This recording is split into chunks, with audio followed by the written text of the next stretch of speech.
Okay, jetzt hier bei mir unser Coach Doug Mason. Danke fürs Kommen, Doug. Ja, bitte. Vielleicht zum Start auch, wie die Spieler gefragt werden. Wie hast du die Saison bis jetzt gesehen? Ich habe das gesehen als eine sehr erfolgreiche Saison und gleichzeitig einen wirklich schade Saison. Weil wir haben die echte Farben von unserer Mannschaft noch nicht gesehen. Ab dem ersten Heimspiel in der Champions League gegen Frölunda haben wir langfristige Verletzungen bekommen und es ist so geblieben das ganze Jahr. Wir haben kein einziges Spiel gehabt mit einer kompletten Mannschaft. Und das finde ich schade für die Verein, schade für die Mannschaft, schade für die Fans. Weil wir wissen eigentlich noch nicht 100% wie gut oder wie schlecht diese Mannschaft ist. Und das ist schade, das finde ich schade. Wenn man sieht, dass wir mit den Verletzungen, sicher mit in die Zeit, dass Chris Naulstorp krank war, wir sind von der 3. oder 4. Platz geklettert nach den 9. Platz. Das war ein sehr negativer Moment natürlich für die Verein, weil die Erwartungen waren sehr hoch. Aber an der anderen Seite, wenn Chris wieder zurückgekommen ist von seinen Verletzungen, einzelne andere Spieler zurück, aber danach sind andere auch wieder weggefallen, sind wir wieder hochgeklettert von der 9. bis der 4. Platz. Es ist eine komische Saison gewesen, aber wie gesagt, schade und sehr erfolgreich gleichzeitig. Hast du in deiner langen Karriere als Trainer schon einmal so eine Nein, befallene Saison in meinen gehabt? 32 Jahren habe ich so etwas noch nicht gesehen oder erlebt. Und für einen Verein wie uns mit nur sechs Verteidiger, 12 Stürmer und 2 Torwarten als Profis, dann haben wir die jungen Spieler wie Amadeus und Julian Pauschenwein und Clemens Kreins, und das haben wir auch, aber ich meine nur 20 Profis. Letztes Jahr haben wir das gut überleben können, weil wir haben gar keine Verletzungen gehabt und wir sind auf dem ersten Tabellenplatz gekommen. Und dieses Jahr war nichts anderes als Verletzungen. Und ich finde es, wie gesagt, schade. Was bedeuten für dich die PlayOffs? Well, jeder Spieler, jeder Trainer lebt für die Playoffs. Es ist eine ganz andere Kultur in vielen anderen Sporten. Meister in Fußball ist der erste Tabellenplatz. Aber das ist nicht so in Eishockey. Und ich glaube, das hat auch viel zu tun mit Verletzungen. In Eishockey passiert viel. Und es gibt immer wieder jeder Mannschaft eine zweite Chance, um doch eine erfolgreiche Saison zu haben, wie vor 2 oder 3 Jahren jetzt Bozen auf dem 8. Platz geeinigt und doch Meister ist geworden. Und es ist eine Zeit von der Saison, dass jeder Profi arbeitet, um mitzuspielen, mitzumachen, weil das ist der hohe Punkt von der Saison. Du hast ja in deiner Eishockey-Karriere nicht nur als Trainer gearbeitet, sondern auch als Spieler. Wo siehst du da die Unterschiede im Playoff als Spieler und jetzt als Trainer? Wie nimmt man die Playoffs wahr? Ja, das ist eine gute Frage. Das ist so lange zurück, das ist viele Jahre. Aber als Spieler, die Adrenaline und die Emotie und die Motivation ist so hoch als Spieler. Und als Trainer ist es anders. Du bist als Mensch und als Trainer verantwortlich, die 20 Spieler hoch motiviert auf dem Eis zu schicken und sicher vorbereitet auf dem Eis zu schicken, mental und taktisch. Die Emotie ist nicht so hoch wie es bei einem Spieler, weil wir müssen natürlich mit beiden Füßen auf Boden bleiben und die Spieler sind die sind andere Menschen. Die können nicht warten. Die Prickel, die Excitement, die gespannte Gefühl, das man erlebt, das ist so anders, als was ein Trainer hat. Was macht dir mehr Spaß oder was hat dir mehr Spaß? Ist eher der Trainerjob jetzt das, wo du sagst, das taugt mir mehr im Playoff? Oder ist der Spieler im Playoff? Das ist nichts schöner, denn als Spieler zu sein.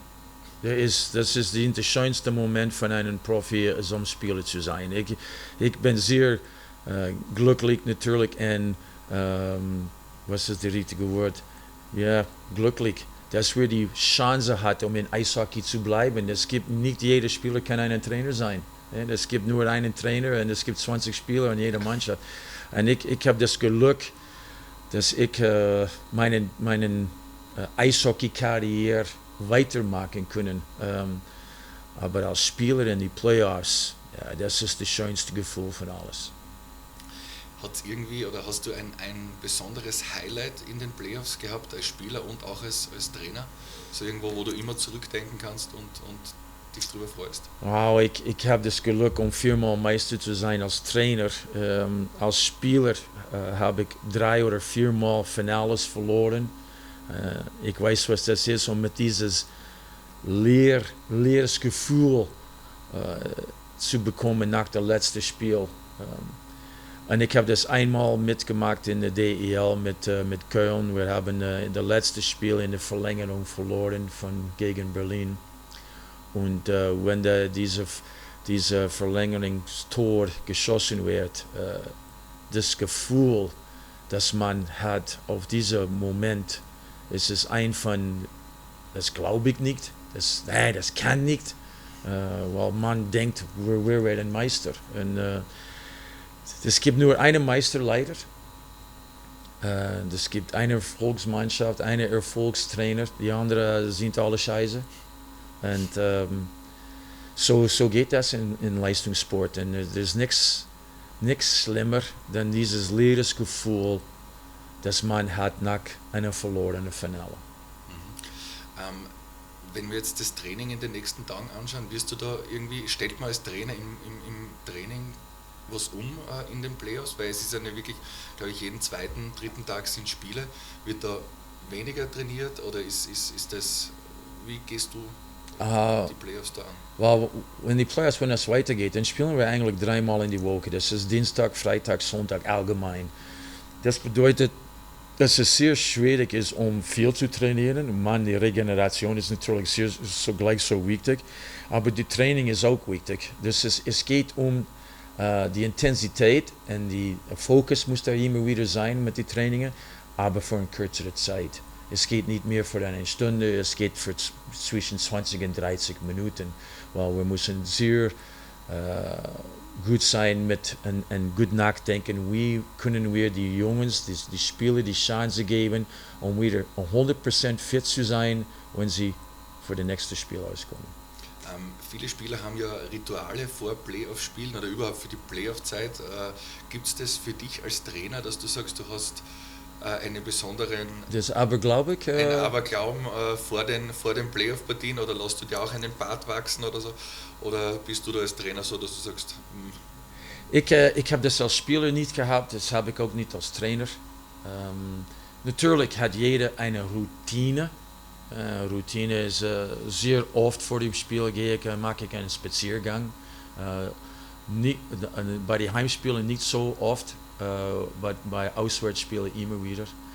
Aber abergläubig bin ich nicht. Ich habe immer die Gedanken gehabt von, und ich finde es komisch, um abergläubig zu sein, weil wenn du diese abergläubige Routine machst und dann verlierst du, was machst du dann? Niemand ändert die Routine, niemand mag das. Aber sie denken immer wieder, dass das nächste Mal mache ich das wieder und nächstes Mal bin ich wieder erfolgreich. Aber man ist nicht immer erfolgreich, man verliert auch manchmal. Also ich habe diese Abergläubigkeit noch nie wirklich verstehen können und dadurch bin ich nicht abergläubig geworden. Was erwartest du dir jetzt für die kommenden Playoff-Spiele? Hochtempo, viel Kampf, die Mannschaft, die nicht besser genug ist, entlang die Bande verliert. Ganz simpel. Es geht nicht mehr um Taktik. Taktik spielt eine Rolle natürlich, das ist ohne Zweifel. Und welche Mannschaft kann die Taktik besser ausführen. Aber eine Taktik, die ausgeführt wird, hat etwas zu tun mit Kampf entlang die Bande. Es ist immer die Zweikampf, die 1 gegen 1. Und die Mannschaft, die eine größere Percentage Zweikämpfe verliert das Spiel. Hast du vielleicht zu guter Letzt noch einen Wunsch an unsere Fans oder eine Nachricht an unsere Fans? Einen Wunsch. Ich wünsche, dass unsere Heimspieler, dass die Halle immer voll ist. Weil wir haben das nicht so oft erlebt wie letztes Jahr natürlich, und das verstehe ich auch, weil letztes Jahr waren wir auf der ersten Tabellenplatz. Wir haben eine Top-Saison gehabt, von der ersten bis zum letzten Spiel gehabt, und die Fans haben sehr Vertrauen ausgeübt mit uns, und sie sind immer wieder gekommen. Aber ich hoffe, dass die Fans merken, wie wichtig das sie sind für uns. Weil es gibt kein einer Profi in Profisport, die das nicht macht für Anerkennung. Anerkennung ist das Wichtigste. Natürlich ist es schön, wenn die Fußballer verdienen 20 Millionen oder 13 Millionen, dann ist das Geld natürlich sehr schön. Aber in Eishockey ist das nicht so. Und in Eishockey, sicher in der Eberliga, Anerkennung ist sehr wichtig.